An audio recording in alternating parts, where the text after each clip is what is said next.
할렐루야. 금요기도에 나오신 여러분을 진심으로 환영하고 축복합니다. 오늘도 하나님 주신 말씀 듣고 기도하는 시간 갖도록 하겠습니다.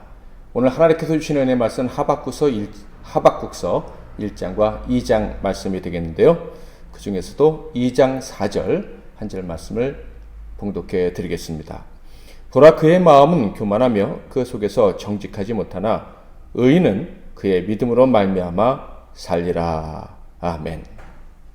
오늘은 의문의 홍수 속 믿음의 가치, 의문의 홍수 속 믿음의 가치라는 제목으로 하나님의 말씀을 상고하겠습니다. 하박국서는 단 3장으로 구성된 아주 짧은 책입니다.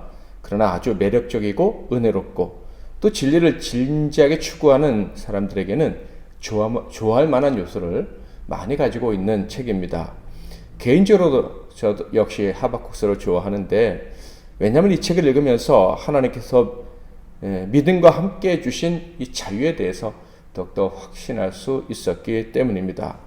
하나님이 주신 믿음이 얼마나 대단한 것이며 믿음으로 사는 것이 얼마나 큰 의미이고, 그 믿음을 온전히 깨닫게 될 때, 믿음의 가치를 온전히 알게 될 때 누리는 자유를 맛보게 해주는 책이 바로 하박국서이기 때문에 그렇습니다.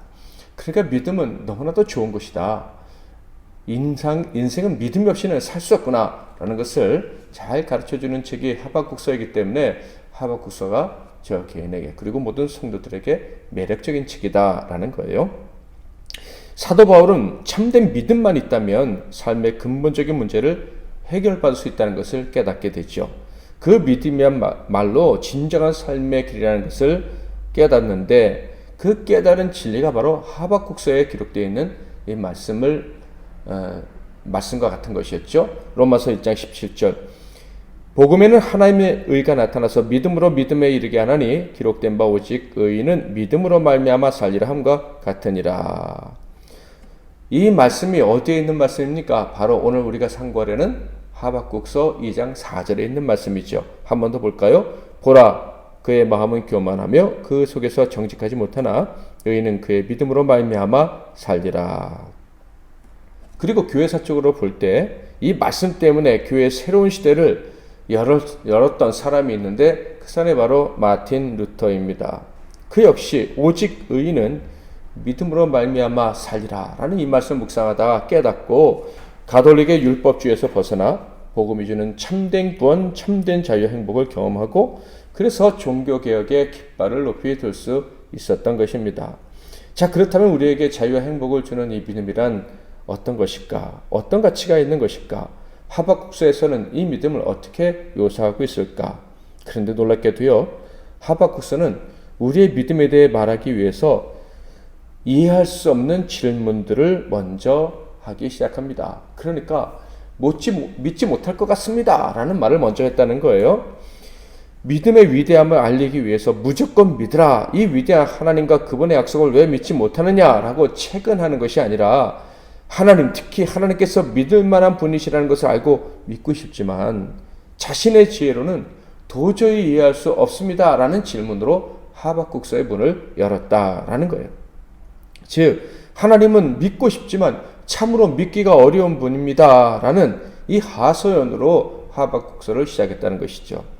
하박국처럼 믿음의 사람이지만 하나님께 수많은 질문을 던졌던 사람이 있죠. 바로 욥입니다. 욥은 계속 질문했습니다. 하나님을 믿지만 하나님을 이해할 수 없기 때문에 질문했어요. 다시 말해, 하나님을 잘 믿고 있고 더 잘 믿고 싶은데 왜 나에게는 하나님을 믿을 수 없을 것 같은 조건이 계속 발생하느냐라는 생각에 질문한 거예요. 그의 질문의 핵심이 무엇입니까? 왜 죄 없는 의인이 고통을 당해야 하느냐라는 것이었어요. 왜 하나님을 믿는 의인이 악인들보다 더 버림받은 자 같고 더 저주받고 더 불행한 지경에 떨어지게 되느냐? 왜 이런 일이 발생하느냐? 이것이 욥의 질문이었죠. 그렇다면 하박국은 어떤 질문을 했을까요? 욥이 했던 질문과는 정반대되는 질문이었어요. 그것은 부정직하고 의인을 부당하게 괴롭히는 자들이 왜 형통하게 살아가느냐라는 거예요. 악한 자들 때문에 기도하고 있음에도 불구하고 왜 악한 자들에겐 징벌이 임하지 않아서 의인이 왜 그래서 고통을 당해야 되느냐라는 거죠. 욥은 왜 나에게 고통이 임하느냐라는 질문이었다면 왜 악인에게 형벌이 임하지 않느냐? 이것이 오바댜의 질문이었다라고 할 수 있겠습니다. 그의 처음 질문을 들어볼까요? 1장 2절부터 4절. 여호와여, 내가 부르시져도 주께서 듣지 아니하시니 어느 때까지리까? 내가 강포로 말미암아 외쳐도 주께서 구원하지 아니하시나이다. 어찌하여 내게 죄악을 보게 하시며 폐역을 눈으로 보게 하시나이까? 겁탈과 강포가 내 앞에 있고 변론과 분쟁이 일어났나이다. 이러므로 율법이 해이하고 정의가 전혀 시행되지 못하오니 이는 악인이 의인을 애워쌌으므로 정의가 굳게 행하여 짐이니이다. 이 하박국의 질문을 통해서 알 수 있는 것이 무엇입니까? 하박국이 계속 기도해 왔다는 것입니다. 그것도 간절히 기도해 왔고 지금도 기도하고 있다는 거예요. 그 내용은요, 바로 의인들을 괴롭히는 악인들에게서 의인들을 구원해 달라라는 것이었어요. 달리 표현하면 악한 행동으로 의인들을 괴롭히는 악인들을 빨리 심판해 주세요라는 것이었죠. 그런데 그 기도가 응답되기는커녕 응답될 가능성이 전혀 보이지 않았던 거예요. 오히려 의인들은 악인들에게 애워싸여서 이 굽어진 정의의 속숨책으로 당하는 일이 계속 되었을 뿐만 아니라 가중되고 말았습니다. 그런데 드디어 응답하지 않으시다 하나님께서 응답해 주셨어요. 그 내용이 5절부터 기록되어 있는데 그동안 응답하지 않으셨던 이유를 먼저 말씀해 주십니다.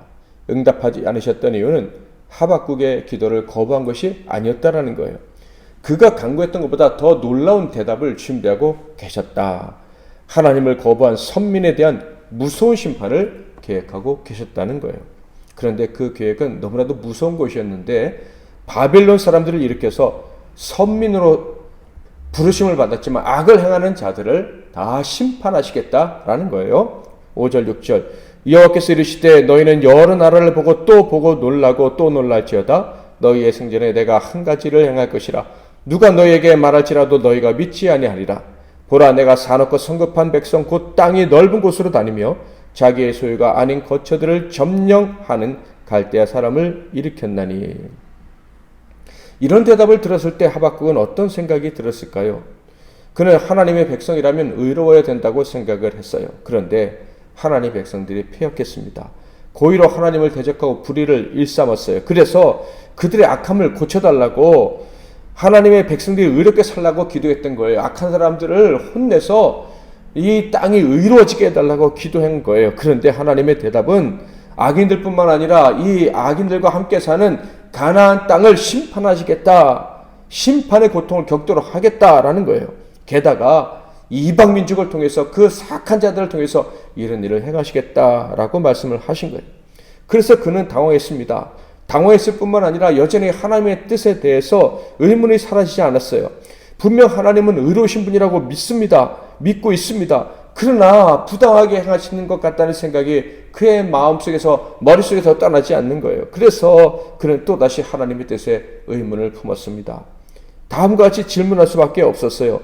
12절부터 17절에 그 질문이 기록되어 있는데 그 내용은 한마디로 우리가 범죄했다는 것을 인정합니다. 그렇지만 어떻게 더 악한 자 바벨론을 통해서 우리를 심판하실 수가 있습니까? 사악한 자를 심판하셔야지 사악한 자가 우리 의로운 하나님의 백성들을 심판하게 하신다는 것은 이해가 되지 않습니다. 라고 질문을 한 것이죠. 먼저 그는 이 하나님의 선택이 말이 되지 않는 이유를 성도의 견인, 신학적인 주제를 가지고 와서 이야기를 합니다. 즉 하나님은 끝까지 책임져 주시는 분인데 어떻게 하나님의 백성들을 이방을 통해 심판하신다 하시느냐라고 질문한 거죠. 하박국서 1장 12절. 선지자가 이르되 여호와 나의 하나님 나의 거룩한 이시여 주께서는 만세 전부터 계시지 아니하시니까 우리가 사망에 이르지 아니하리이다. 여호와여 주께서 심판하기 위하여 그들을 두셨나이다. 반석이시여 주께서 경계하기 위하여 그들을 세우셨나이다. 견인이란 고장난 차를 끌고 가는 것과 같은 거예요. 움직일 수 없는 자를 목적지까지 끌고 가는 게 견인인데 성도의 견인이란 하나님께서 택한 백성들이 다 죄인이고 무능하지만 하나님께서 택하셨기에 끝까지 책임지시고 천국까지 데리고 가신다라는 뜻이에요. 하박국은 바로 이런 하나님 마음, 하나님 주신 언약을 알고 믿었던 거예요. 참으로 영적인 사람이었다라는 거예요. 자, 그렇게 알고 있었는데 그런 영적 지식에 영적 지식이 자기에게 찾아왔다는 사실 때문에 기뻐하고 있었는데 갑자기 이런 선민을 견인하시지 않으시고 이방 민족을 통해 심판하신다. 이것은 자기가 알고 있었던 하나님에 대한 지식과 상반되는 것이었죠. 그래서 그는 질문할 수밖에 없었습니다. 아니, 항의를 했다고 하는 것이 옳을 것 같아요. 그래서 하나님께 묻습니다. 성도의 견인이 포기되었습니까? 왜 포기되었습니까? 하나님 말씀이 포기되었다는 것은 부당한 일입니다. 라고 이야기를 하죠. 13절 14절 주께서는 눈이 정결하심으로 악을 참아보지 못하시며 패역을 참아보지 못하시거늘 어찌하여 거짓된 자들을 방관하시며 악인이 자기보다 의로운 사람을 삼키는데도 잠잠하시나이까? 주께서 어찌하여 사람을 바다의 고기 같게 하시며 다스리는 자 없는 벌레 같게 하시나이까? 어떻게 더 악한 바벨론이 의인의 땅에 쳐들어와서 하나님이 택하신 의인들을 멸망시킬 수 있겠느냐, 이런 말이에요. 바벨론이 무자비하게 선민을 치는 일은 있을 수 없습니다 라고 호소한 것이죠. 17절 그가 그물을 떨고는 계속하여 여러 나라를 무자비하게 멸망시키는 것이 옳으니까. 자, 여기서 우리는 질문을 하지 않을 수가 없습니다. 사람이, 그것도 선지자라고 하는 자가 하나님을 향해서 감히 이렇게 대들어도 되는가 라는 질문이죠. 그의 태도는 질문을 넘은 항의입니다. 하나님을 향해서 수많은 의문들을 가지고 나아가서는 이런 의문이 이해되지 않는다는 이유로 하나님께 항의하고 있는 거예요.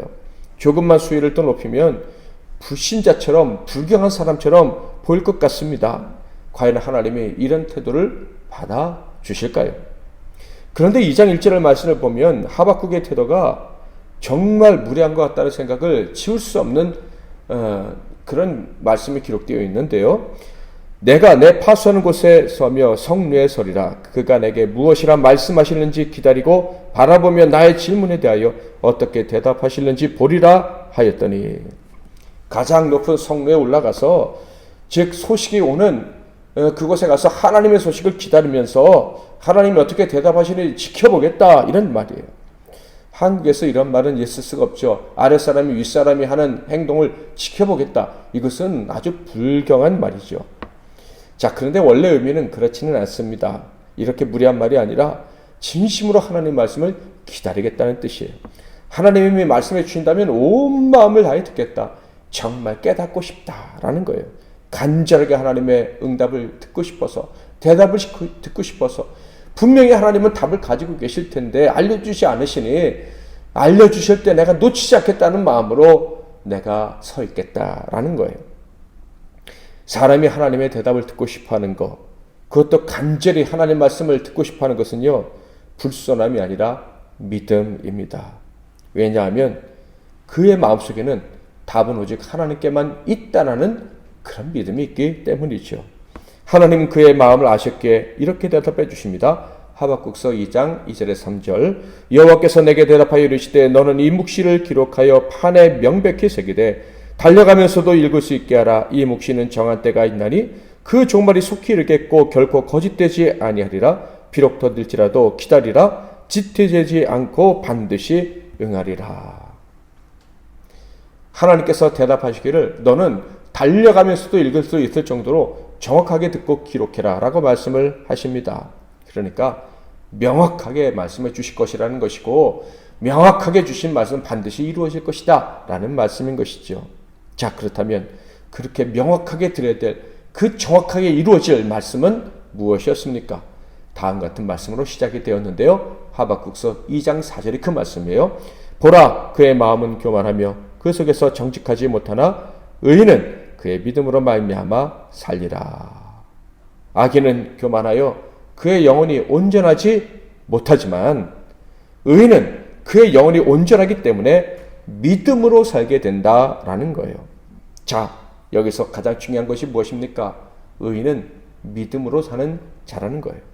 지식으로 사는 게 아니라 믿음으로 사는 거예요. 믿음은 알기 접붙어 있는 거예요.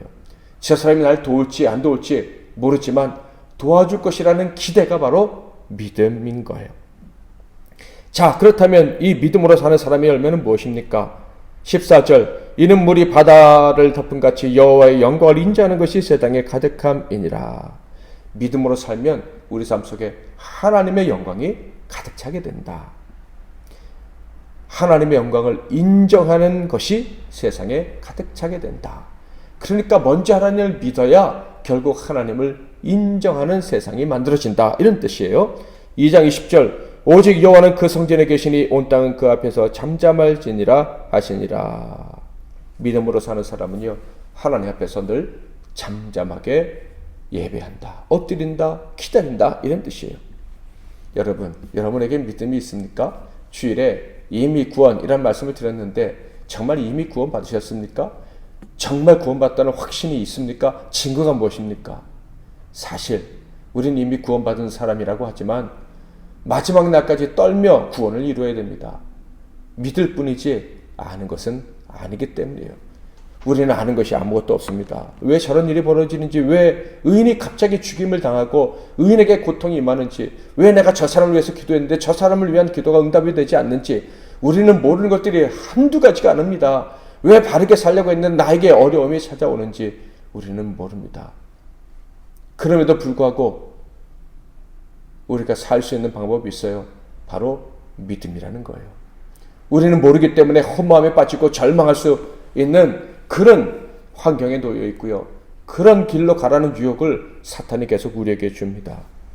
그러나 우리는 믿습니다. 우리는 여전히 모르고 확실한 것이 아무것도 없다고 느낄 때가 너무나도 많습니다. 하나님의 응답을 받는 그 순간에는 아닌 것 같지만 조금만 더 시간이 지나면 또 하나님을 이해할 수가 없어요. 당연하죠. 하나님은 너무 크시고 우리는 너무 작기 때문입니다. 우리가 아무리 하나님에 대해서 다 안다고 해도 우리는 모르는 것 투성이에요. 그래서 하나님 앞에 설 때는 잠잠하게 고백해야 돼요. 내가 하나님을 믿습니다. 오늘도 믿어지지 않는 순간이 있습니다만 나는 하나님은 믿습니다. 하나님을 인정합니다. 그것이 의인이 사는 길입니다.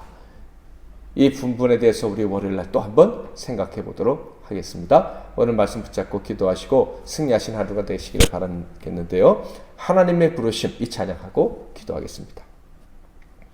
하나님의 부르심에는 후회하심이 없네. 내가 이 자리에 선 것도 주의 부르심이라.